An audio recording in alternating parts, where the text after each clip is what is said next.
and welcome back to another episode of The Unstable Brew, where we discuss all things not quite normal brewing up in our lives, this world, and maybe even beyond. I'm Taylor. And I'm Charity. Let's get brewing. Whoop. Always fun to say that. Yeah, it is. All right, so I want to start today's episode with the knowledge for our audience that we actually have a live audience today of the mystical unicorn cousins. They do exist. They do exist. It's a shock. My cousins wanted to come watch us because they are a huge fan of the show. And shout out to Marissa for making these awesome sweatshirts. I'm super Boundaries matter. I'm like super very excited to like wear my sweatshirt to work tomorrow. Like I already like it's happening. I'm wearing that to work and I will be bowling afterwards with my coworkers. So like it's gonna be great. It's Rep gonna be all awesome. the stuff. Which on that note, have you been passing out your what are they? The business cards. No, I've been a horrible co-host. You go to this bowling alley so often. Just hand them a stack of cards and be like, leave this here, please. I see them, and the thing is I have them in the morning where I see them every morning. And I know I should probably take some with me. And then I'm like, I'll deal with it later. And just put it in your wallet, and at very least, it's already with you. Have you seen my wallet? I have not. It's not really a wallet. It's literally one of those pop socket wallet cards that you can attach to your phone. You have a purse. I don't actually carry my purse to work. You have pockets? You don't even wear a bra, so I can't say shove them in there. Fine, put them in your sock. I don't care. Take them with you. Gross. That means they'll be soggy. And that's uncomfortable. I don't care. I do. Spread the word. I'm trying. The sweaty word. Oh, no. I'm sorry. No. That'll make people want to listen. No, they'll make people uncomfortable. Don't we do that already? Maybe. Probably. So, how are things going? You mentioned that you've been trying to cut back caffeine, and you said you're taking a break from Vyvanse, and you're trying to play with medication, which I don't recommend, but, you do you. I've already gotten yelled at this week by my therapist, which we'll go down that rabbit trail here soon. So I'm going on a bit of a health kick. I basically, in December, decided to completely fry my system by starting off my day with Vyvanse and chasing that with a crap ton of caffeine, which included 4 to 6 shots of espresso per day. So that probably wasn't great. I'm doing my best. So I'm like trying to cut back on caffeine. I've cut out sodas. I'm a month now without sodas. I'm proud of you. That's actually you. kind of one of the harder things, but the weird thing I will add, when you cut out sodas and you make it a habit and you drink a soda, it will take you all day to nurse that because of the carbonation level. So that's why I've got to the point of I only drink sweet tea, water, and coffee. Those are like my 3 go-to drinks now. Yeah, when I did this once before when I was a senior in high school for Lent, I gave up soda. Mm-hmm. And that was the first time I'd ever done that. And I think I ended up going an entire year without soda. So when I started drinking it again, it was really weird. Yeah. I didn't like it for a long time. But eventually I got back into the habit. So now I'm trying to kind of cut it out. Tomorrow is the start of Lent. So I figured, okay, I've already started this. If I put that as part of my Lent to continue it, it's just kind of like this re-punch into it to continue with that, as well as I can't cut out caffeine altogether because of my migraines. Right. Which for those of you that don't know, caffeine is like a huge help for people that struggle with constant migraines. So like a lot of the medications that they give people, every headache medication has some sort of caffeine in it. Yeah. So I can't cut it out completely, but I'm trying to keep it under 200 milligrams, preferably even under 100, but I'm also trying not to send myself in shock. So, which you're known to do. I have been known to do this. You kind of take things. I go headstrong into something and then I crap out and I wake up a week later and then I go right back at it. Self-destruction. Yeah, I'm good at that. Apparently. I also have not still seen my therapist, but it wasn't for lack of trying, okay? I tried. I was supposed to see her today. I ended up having a meeting at work. And then there was a miscommunication when it came to childcare. So I had to cancel literally within 10 minutes of when my appointment was supposed to be. But I am on the books for next week. Okay. We'll see how that goes. How are you going? I'm very tired. How are you doing? I'm tired right now, but I will say I'm kind of tired because Saturday Matt and I celebrated our sixth wedding anniversary on Saturday. And what we did is we went to the Puttery, which is a franchise. If you haven't heard, definitely look it up. It's hella fun. We paid for the unlimited for it, and so we golfed on all 4 of the miniature golf courses. There's 9 holes. Each room has a theme. Each room has a series of themed drinks that you can get. So we actually did a little bit of drinking, which is, was kind of nice. When we got done with there, we were originally going to go to the mall nearby. Our plans very quickly changed. We were perfectly fine with that. And the reason it changed is because we walked out of the Puttery. In Grandscape, they were doing the Lunar New Year Festival, and it happened to be extended hours. So usually they ended at like 7 or something, and they extended it to 10 that day. Oh, that's cool. So that was actually really cool. So we kind of walked around, got to see that, which was awesome. Walked around Grandscape because we didn't even know it freaking existed. So that was awesome. Found several things. We need to do an escape room as a group, and we need to do the game show as a group. Game show? Yeah, you can book big parties and you go in and you do series of games like you're on a game show. That's cool. I did not know that was a thing. So Desiree actually sent us a TikTok about that probably several months ago, like a while ago. I think I missed that. I think you did too. But we found it and we definitely want to do it. It will be fun. That's legit. We ended up finding a movie theater. We ended up seeing the Arendetti's, I don't freaking know. Yeah, big time racer dude arcade. Which that's a 2-story arcade. Very big.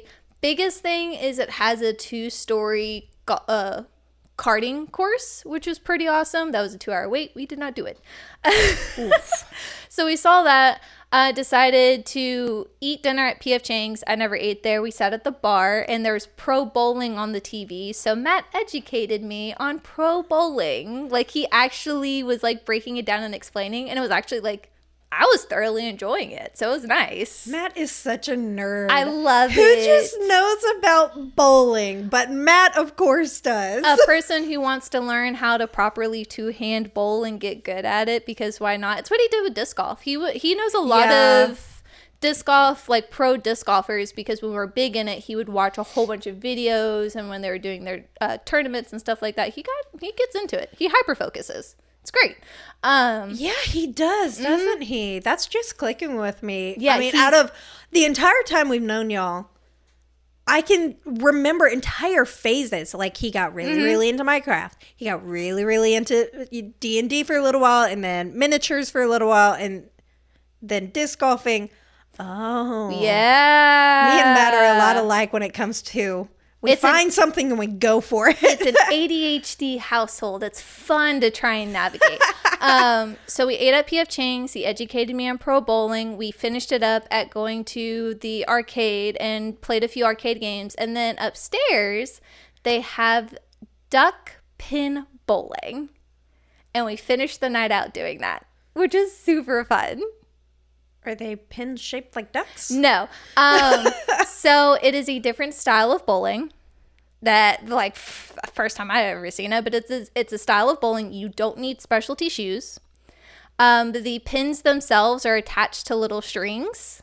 So that's how they like pull them up and reset them. I think I've seen that. And the ball itself, they're all the same weight, same size, and they can fit like in your hand, which you kind of have to have like decent grip on them, and you just like you bowl the best you can. And instead of whenever you bowl, you have 2 chances for each frame. It's 3 chances for each frame, 10 frames. So for $40, we got 3 games in, and that's how we ended the night. Fun, fantastic. Until it got worse. We were coming home, and the way to come home is we're in Texas. And so there's back highways that have sections between towns. And on our way home, there was an accident, and it had traffic stopped. We sat there for a good solid 20 minutes. Matt and I were ready to be home. He looked on the Google Maps, saw, oh wait, there's some back streets that we can take, and we can kind of go past this. And we're outside of Farmersville at this point. And I'm kind of like on the fence. I'm the type of person of like, it's not that big of a deal. I don't think it's that bad. We can just sit, wait it out. It'll clear up here some point. I'm cool with that. He is one of those, if he can get home sooner, let's get home sooner. I say nothing. Oh dear. So we back up because we're right at the turn. Like we can turn middle way to get onto the other highway going in the other direction. So we turn around essentially, find the entrance to these back roads he has found on the GPS.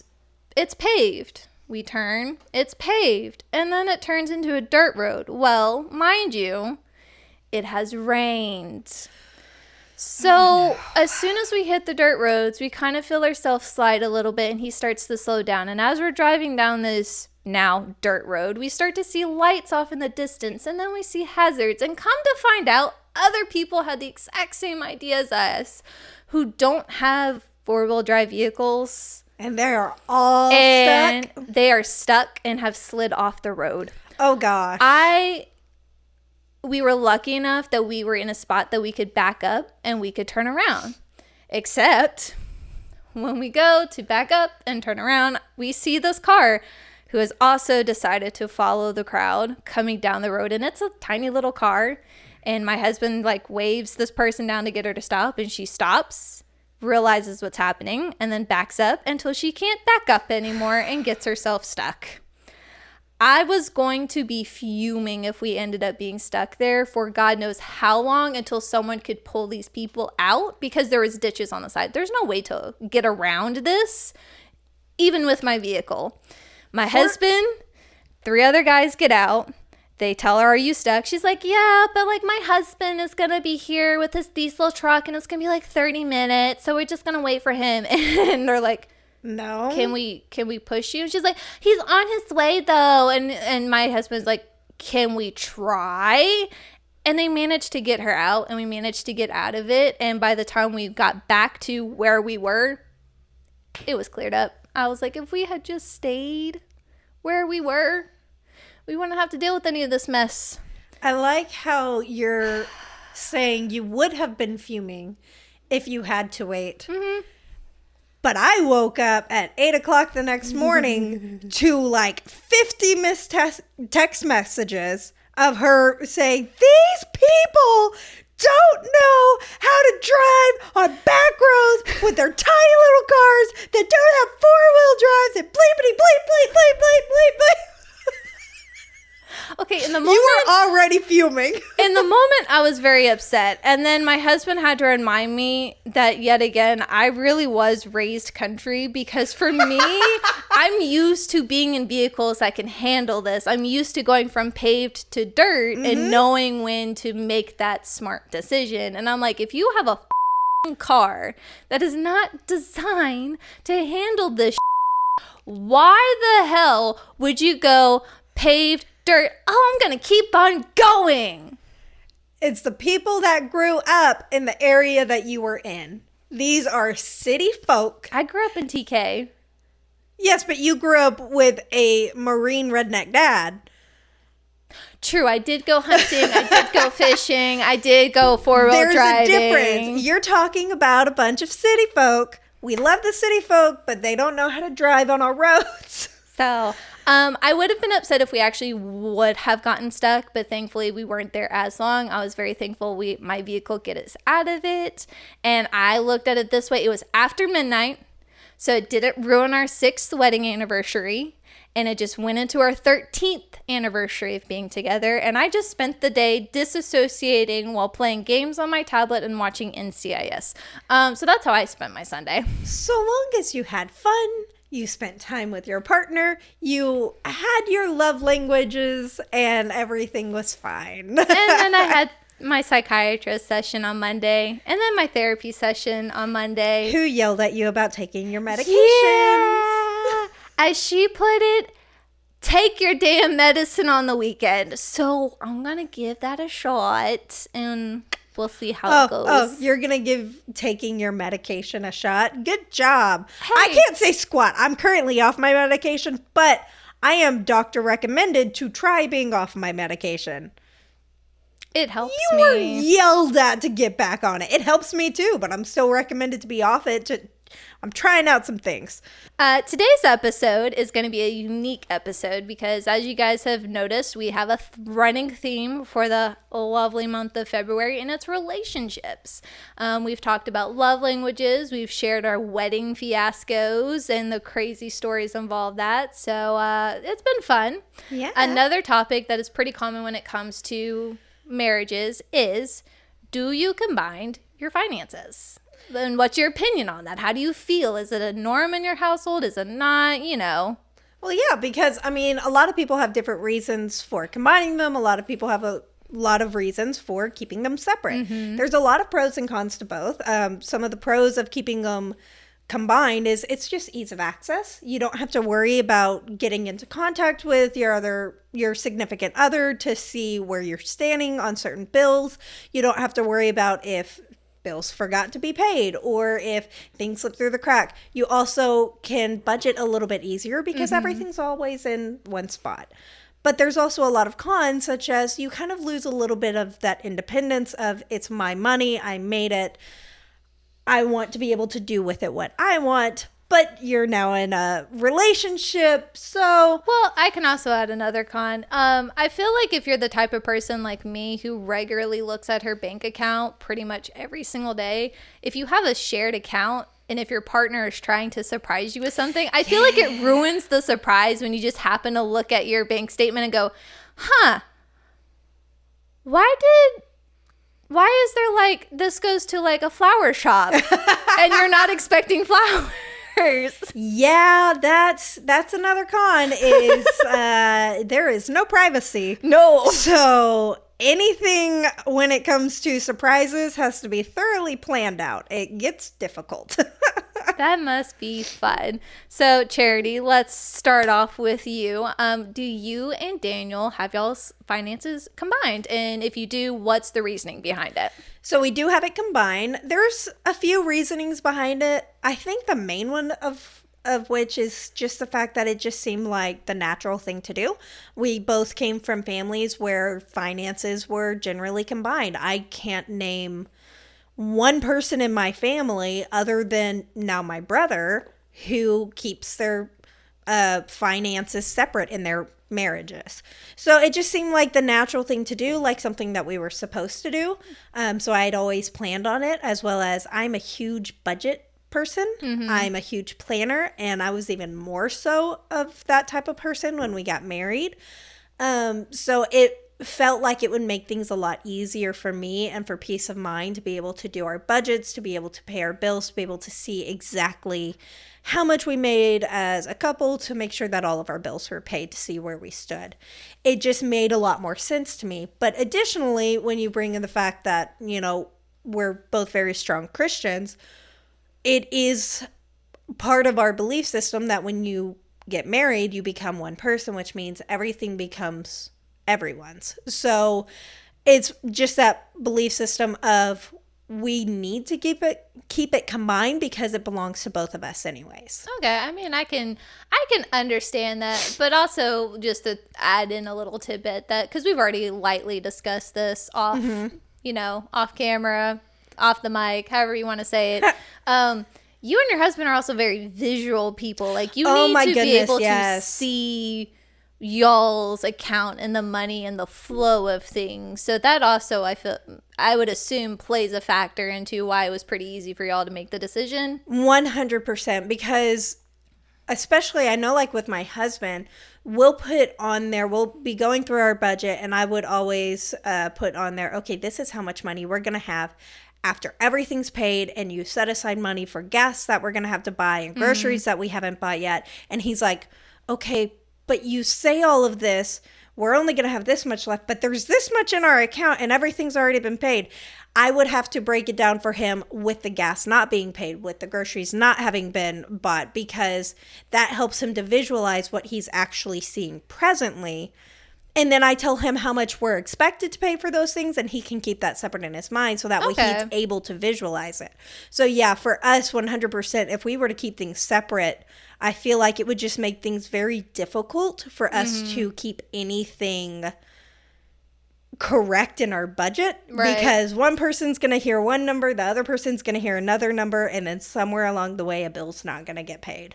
Okay. I mean, yeah, that does make a lot of sense. And it makes sense for y'all's household, getting to know you guys and just how you function, truthfully. Exactly. So do you and Matt keep yours combined or separate? And why did you make whatever decision you decided on?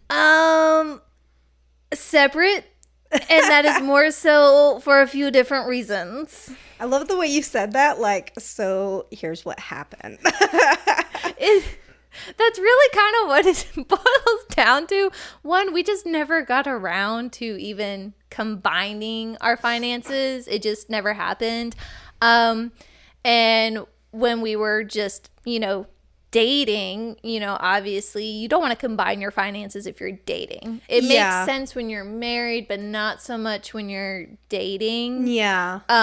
So, and at that point, us dating, us having places together, we just kind of had developed this weird system that just worked for us. You got used to it. And so we've just maintained it. The other reason is Matt still technically has, we both bank at Chase. And technically speaking, his bank account is a high school bank account. And so that has a spending limit per day, and it's fairly small. It's like $500. And also you don't have to worry about any fees of overdrafting fees or anything like that, like the extra stuff that a high schooler isn't going to think about. Yeah. And then when I finally got my bank account, I technically still have a college bank account. So y'all are just writing out your childhood here is basically what I'm hearing. I say childhood. It's like high school, college, but. It is, but the other thing is with my bank account is I also got a Disney card. And so with Chase, they have a Disney card series. And at first I only had, when I got it, there was like 3 different types. Uh-huh.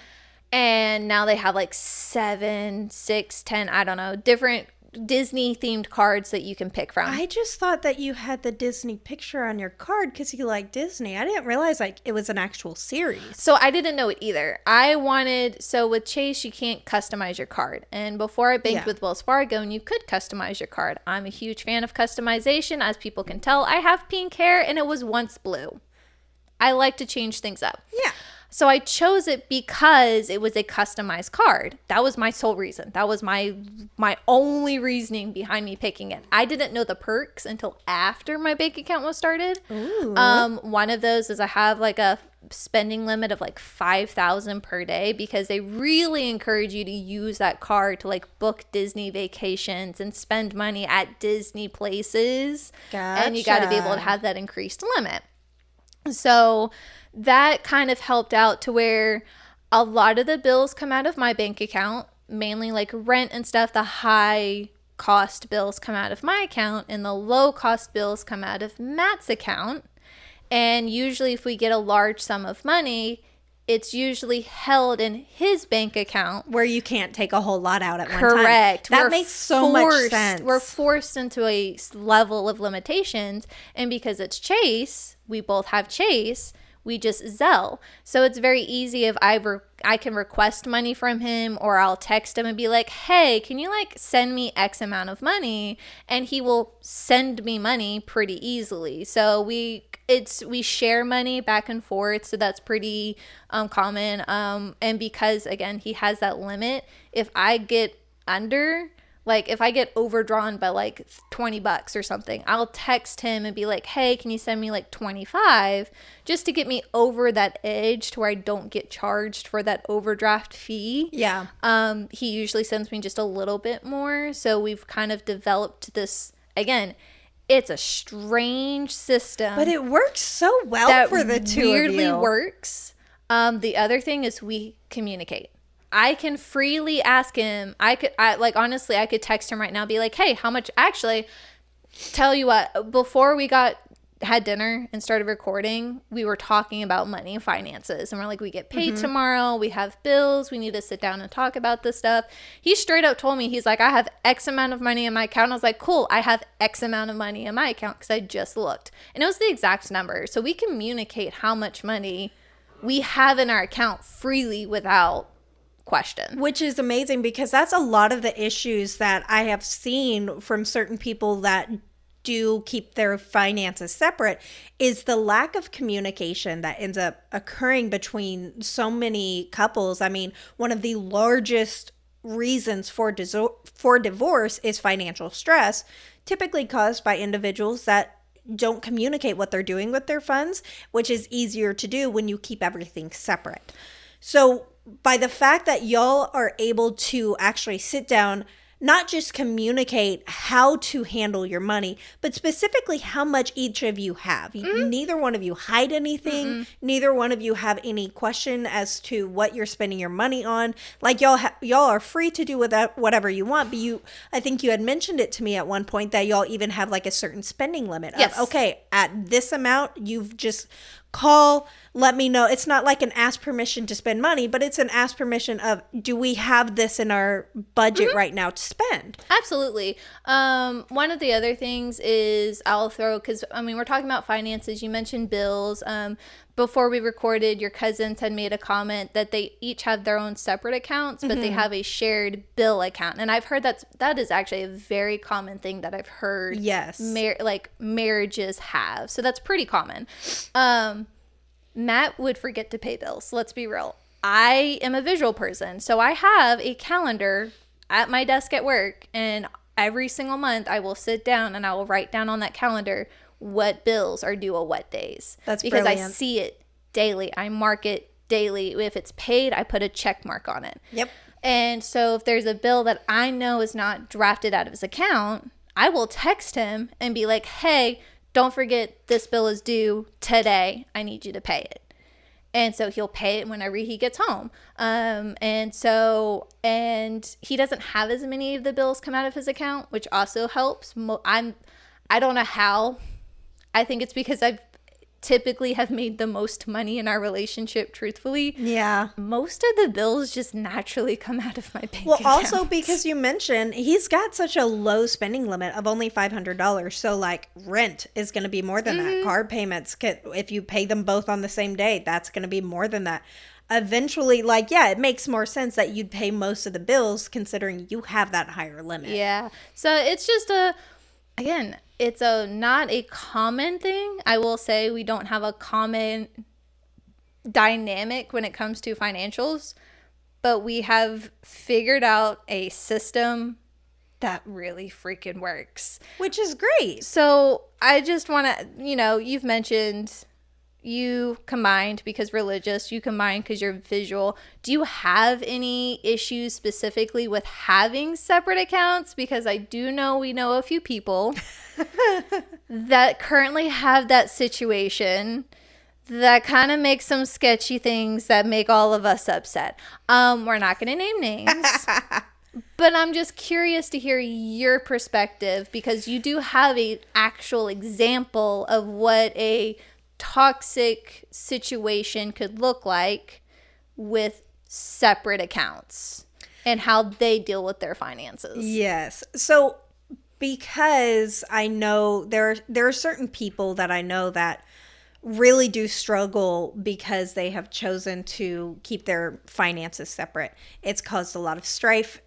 I've seen it in multiple relationships to where people end up not knowing what happened to certain funds. They don't know if bills have been paid.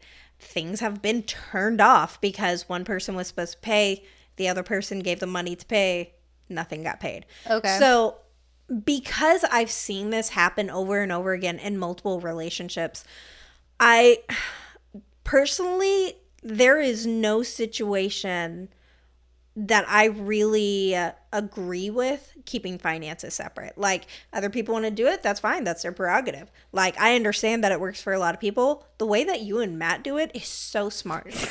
Like, it gets me every time I hear you discuss this. I'm just like, it's so chaotic, but at the same time so organized. It makes sense. Again, ADHD household, and it just makes sense. It's worked for 13 years. I'm not changing the system. If it ain't broke, don't fix it. Pretty much. I mean, honestly, it is the most ADHD designed budget I've ever heard in my life, but I love it because of that.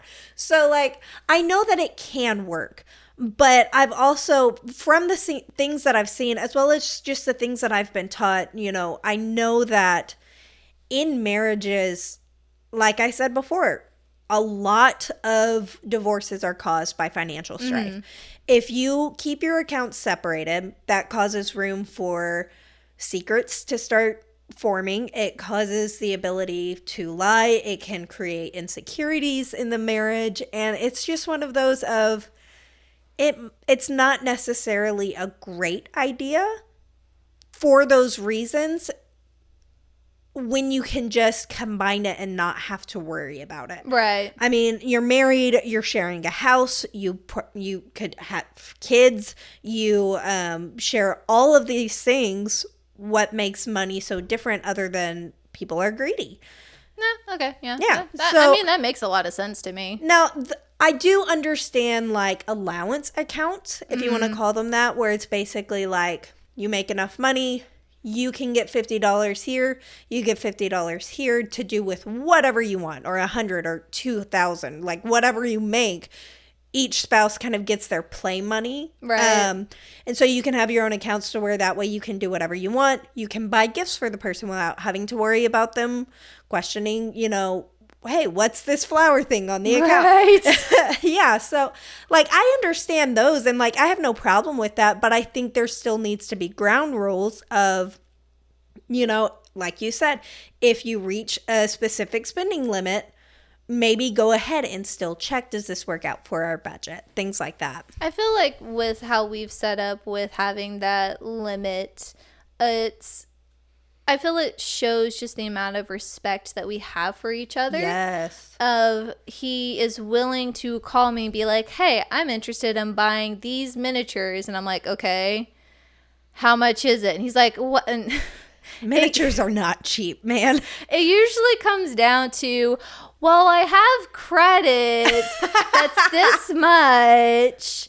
And I could get a discount. When he was working for the store, he got a discount. Yes. So he broke it down, and I'm just kind of like, yeah, sure. It should be fine. Though as of late, when it comes to managers, You've put your foot down. I have informed. Wife's law. I've set a ground rules for my husband of, he's not allowed to buy any more miniatures until he actually goes to the local game store and, like, actually starts playing with these miniatures that he's spent so much time building. Why are you laughing? I'm so sorry. It's a great rule to have. But at the same time, it sounds so much like a mom talking to her 12-year-old son. No more Xbox games until you start playing these Xbox games. It's kind of adorable. I love it, though. Yeah, because my husband's a grown child. Like, let's be real here. Please tell me, any husband out there who isn't a grown child, like, come on, don't lie to me. Your husband's a grown child. Yes, but in also so many ways. So your husband is so much a child. I love going over to your house because it's awesome. Just games, cards. What are they called? The pop heads? Pop vinyls. Thank you very much. Yeah, those things. And we have Lego sets. You Are you sure you're ADHD? Or is someone autistic? Because have you been to your house? You say all of this and I'm trying to find ways to defend myself. I'm like, I can't. You can't defend yourself. I've been to your house. You've got like 3 different gaming consoles, one of which was discontinued in 2008. We have Matt's original GameCube that is still functioning. We now have 2 Switches. We have autographed pictures from Comic Cons we've gone to on our walls. Our 3rd bedroom is now turned into a dedicated miniatures room. We have built-in shelves that are pretty much full of board games. The top part has pop vinyls, which we had to tell ourselves to stop or else that was going to get out of hand. And we have Lego sets that we built together. As I mentioned, children. I can't defend it. In such a fun way. It's not a negative thing, but it's adorable. You know what? It works for us. That's all that matters. There you go. Oh my gosh. But this is why we have to have spending limits or else it would be out of control. Again, I say would be out of control. Could be out of control. It's fine. Well, is there ever a situation where you would consider combining your accounts? So believe it or not, we were playing with the conversation when we were getting married at that point. But we just never actually followed through. And at this point, it's been so long. And again, we have this weird freaking chaotic system that we just make work that I just don't see the point for our household. It honestly would probably help. It would probably help to have a singular account that would be strictly for bills. It would probably help a lot for us to have those, like, as you would call it, allowances of our own accounts. Like, I could see the benefit to it. But will we commit to actually taking the steps to do that is another story that probably wouldn't happen. So, it's fine. So you're not opposed to it. You just don't see a reason to. For our household. Yeah. Now, for others, I do heavily see the value in it. Heavily see the value in it for so many reasons. For you to be able to have a separate account and to have the system like what Matt and I have, communicate. You have to communicate. You have Communication is key. Incredibly transparent for the whole shindig to work. If you are not transparent about how you use your money, or even you don't even have to say, oh, I went out to eat and I spent X amount of money. I don't care about that. But if I ask you, how much money do you have, and you don't tell me, or you don't tell me the full amount, then that becomes a problem, because I use that information coupled with my information to determine how are we doing financially speaking? Where are we at together financially? So exactly. I still view our finances as a combined thing. It is our money. We just haven't followed through with combining it. So I'm not opposed to it. I do heavily agree with it for so many reasons. You brought a crap ton of very valid reasons. It just hasn't really happened in my house. Really and truly, that's all I can say is it's just, we've talked about it. It's been a discussion. It just hasn't happened. And I've probably said it 365 times in this episode. We found what works. There you go. And it works. So like. Yeah, I mean, honestly, a lot of the people that I know that do it separately, I think that's a lot of the issues that they end up having is the fact that, like you said, you do still view it as both of your money. Mm-hmm. They're just in separate accounts. Yeah. There are people that I know that view it as, this is my money. This is money that I made. It doesn't matter that they're married. It doesn't matter that they have a partner. That's their money. They have their money. And like they pay bills together and things like that. But otherwise, whatever's left, that belongs to them. And that's where I start seeing the problems start to come in, is they won't help each other when, oh, you need gas money, or oh, you want to go buy dinner because you forgot your dinner, or you forgot your lunch, or you forgot. Yeah, so that's where I start to see problems pop up in relationships. You have to not only be very communicative, you have to be very open with every single thing that you have in there, and you have to remember you're a partner. Yeah, I will say, since, we happen to be talking about finances, it's one of those, fun episodes. I will add, recently, Matt and I actually sat down. Now that he has a new job, we know how much he makes. We both get paid weekly. It's great, honestly, to get paid weekly versus bi-weekly. It helps out tremendously when it comes to bill payment and being able to break stuff up a little bit easier. I actually created a document, and it is separated to where what comes out of Matt's account, all of the bills that comes out of his account and their due dates and their amounts, what all comes out of my account, their due dates and their amounts. I even separated it at the bottom of subscriptions, because I pay for a good chunk of the subscriptions and he pays for a few subs. And then off to the side, I actually have, it's formulas all over the place because it's an Excel spreadsheet, and I have done the math of what our monthly bring home should look like next to what our bills should equal for the month.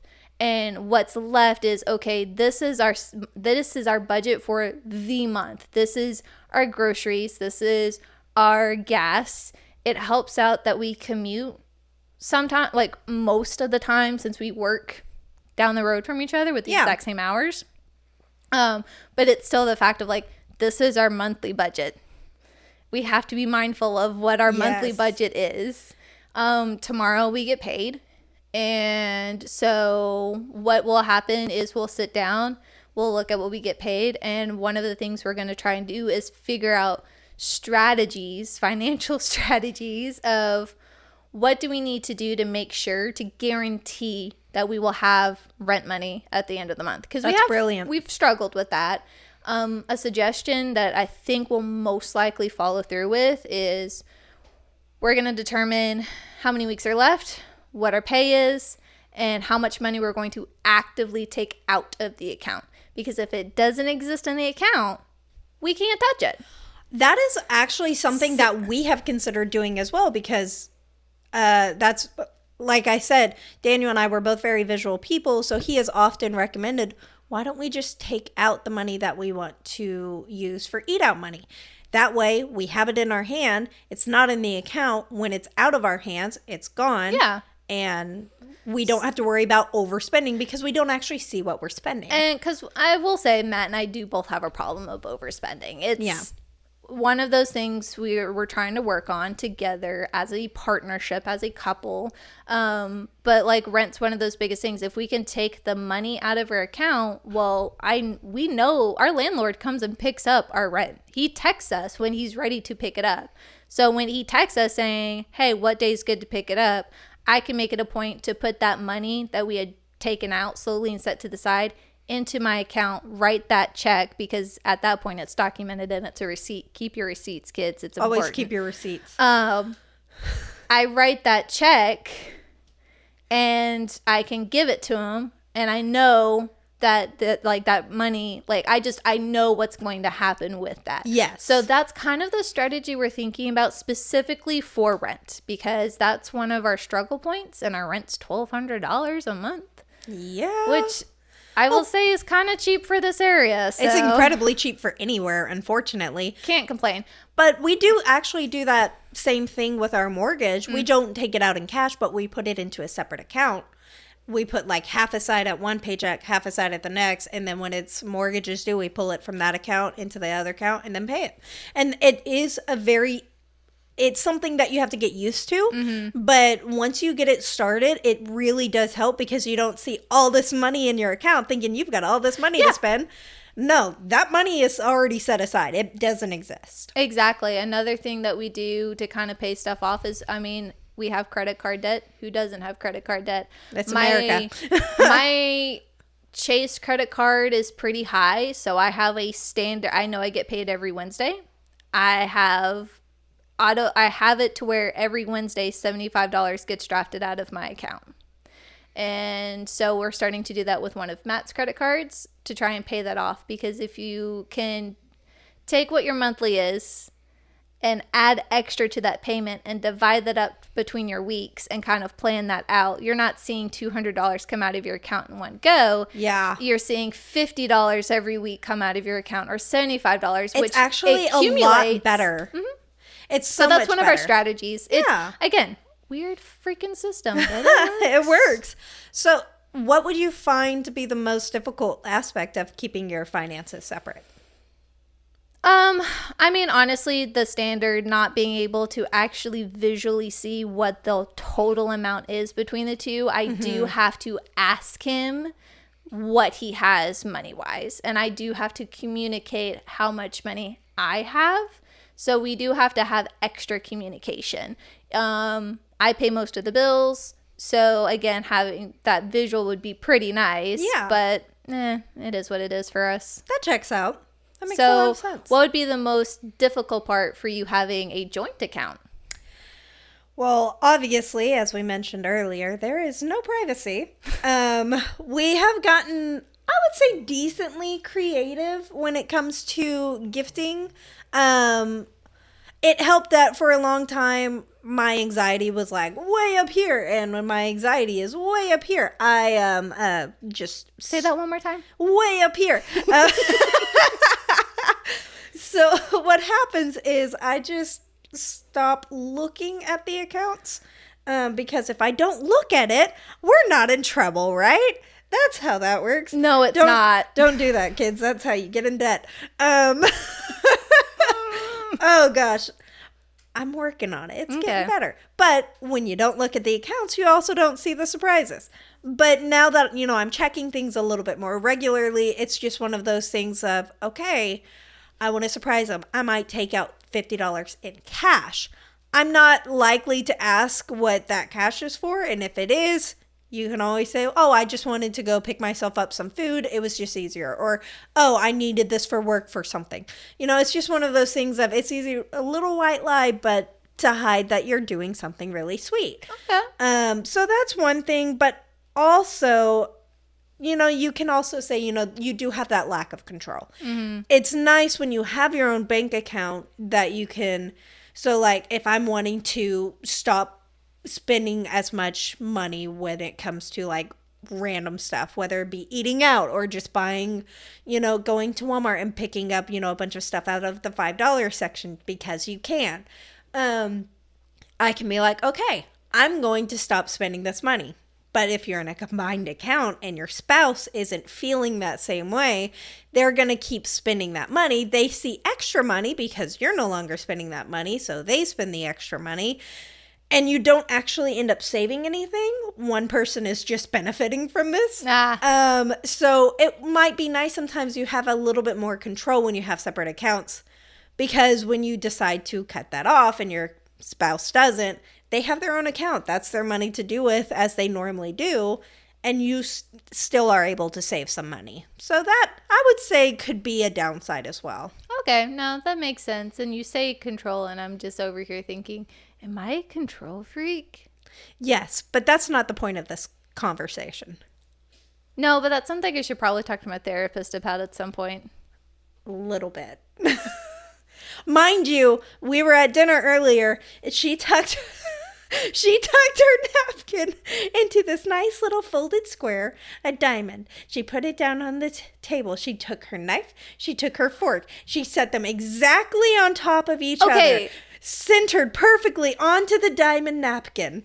First off, the napkin was dirty and I needed to fold it in half. I didn't want to set my silverware on a table where it could get dirty when I hadn't used it yet. So it just made sense to put them on top of each other. And I might be a little stressed and my OCD might be a little bit more noticeable, but it's fine. You know, they clean those tables. If your silverware touches it, it doesn't make them dirty. It doesn't make me feel better, especially when your son had already spilt tea on that. That's fair. You should still talk to your therapist. Nat says the same thing with my bedtime routine of how I have to make the bed. So. We have had this conversation. Listen to prior episodes if you have questions. I feel like that might still end up being a question at some point, but it's fine. Yeah, it's fine. Why do I have so many people doing, you might be OCD, sweetie. Just a little bit. And I'm like, I don't see it. And then I do. Okay, never mind. Well, we hope you enjoyed this fun little episode of talking about how we deal finances. Charity, her household is a combined financial household, while I run a very chaotic separate financial household. If it works, right? If any of our listeners would like to send in their own examples of how they either combine their finances or they keep it separate, or any horror stories that you might have from either situation, you can send those to us at theunstableBrew@gmail.com. And additionally, if you have any stories that you want to share, but you may want to keep yourself anonymous for XYZ reason, we got you. Just let us know. We'll keep your name out of it. If you would ever like to share with us stories, simply to share and for venting purposes. English is great. It's so hard. It's one of the hardest languages. Aside from too bad Mandarin. you were born, knowing it. It's fine. It's fine. It's fine. If you would ever like to share with us a story, simply to share it, but not have it shared on a future episode, please feel free to do that as well. Simply let us know that the email is for venting purposes only and not to be shared on the show. We will respect your request because boundaries matter, people. I was sporting my shirt. You were moving your boobs. That too. It's here for the viewers, fans. Sorry. Okay. Oh gosh. Anywho, if you would like to follow us on social media, we are available on Facebook, TikTok, and Instagram under The Unstable Brew. We'll often be sharing promo videos as well as extra fun content on these sites. And remember, we're available for your listening pleasure or displeasure on Spotify or Apple Podcasts. Please like, share, comment, download to your heart's content. And we will be back next time with more unstable content. Bye. Bye.